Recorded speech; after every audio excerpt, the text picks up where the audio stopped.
Welcome back friends आज की इस वीडियो में हम लिटरेरी थ्योरी के इंट्रोडक्शन को डिस्कस करेंगे कि ये लिटरेरी थ्योरी क्या चीज़ है, ये कैसे स्टार्ट हुई, इसकी क्या इम्पोर्टेंस है, हम इसे क्यों पढ़ते हैं और ये क्या फंक्शन और क्या रोल प्ले करती हैं। So let's start our video.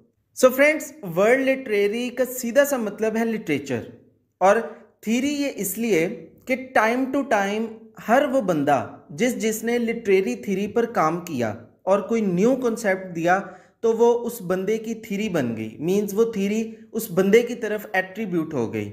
So that's why it's called literary theory. So friends, literary theory की आखिर क्या इंपॉर्टेंस है, व्हाई वी स्टडी इट। तो फ्रेंड्स, लिटरेरी थ्योरीज चाहे वो कोई भी थ्योरी हो, वो हमें ये बताती है कि हमने किसी भी पीस ऑफ लिटरेचर को कैसे पढ़ना है, चाहे वो कोई पोइट्री हो, नॉवल हो या कोई भी टेक्स्ट हो। मीन्स कि हम किसी भी पीस ऑफ लिटरेचर को कैसे पढ़ें कि उसका सही सही मतलब और सही सही कॉन्सेप्ट हम समझ सकें जो राइटर हमें बताना चाहता है। अब कोई इधर ये भी कह सकता है कि हम जो भी पढ़ेंगे वो हमें ठीक से समझ आ ही जाएगा। तो फ्रेंड्स, ऐसा बिल्कुल भी नहीं है। अगर किसी भी चीज़ को पढ़ते हुए आपका पर्सपेक्टिव या जिस एंगल से आप उस चीज़ को पढ़ रहे हैं अगर वो ठीक है, तभी आप कोई चीज़ सही से समझ सकते हैं, उसके मेन मैसेज या मेन कॉन्सेप्ट को गेन कर सकते हैं।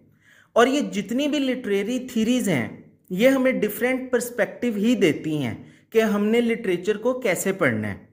सो फ्रेंड्स, लिटरेरी थ्योरीज की हमें ज़रूरत क्यों पड़ती है? ऐसा कैसे होता है कि किसी भी चीज़ को स्टडी करते हुए हमारा एंगल चेंज हो जाता है, पर्सपेक्टिव चेंज हो जाता है? तो इसको आप एक एग्जांपल से समझें। जैसे अगर मैं आपको कहूँ कि यार मैंने आपको ये बात 100 दफ़ा बताई है, आप फिर वही बात मुझसे बार बार पूछ रहे हो, तो आप कहेंगे कि नहीं, आपने 100 दफ़ा तो नहीं बताई बल्कि 6 दफ़ा बताई है।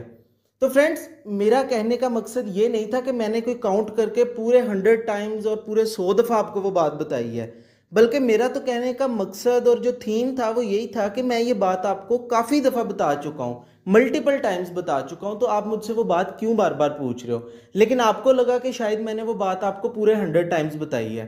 तो इसी तरह किसी भी चीज़ को पढ़ते हुए हमारा जो एंगल और हमारा जो पर्सपेक्टिव है वो चेंज होता है। सो इन्हीं सब चीज़ों को कैटर करने के लिए, ताकि हम किसी भी टेक्स्ट के मेन मैसेज और उसके मेन कॉन्सेप्ट को सही से पिक कर सकें, हमें लिटरेरी थ्योरीज की ज़रूरत पड़ती है।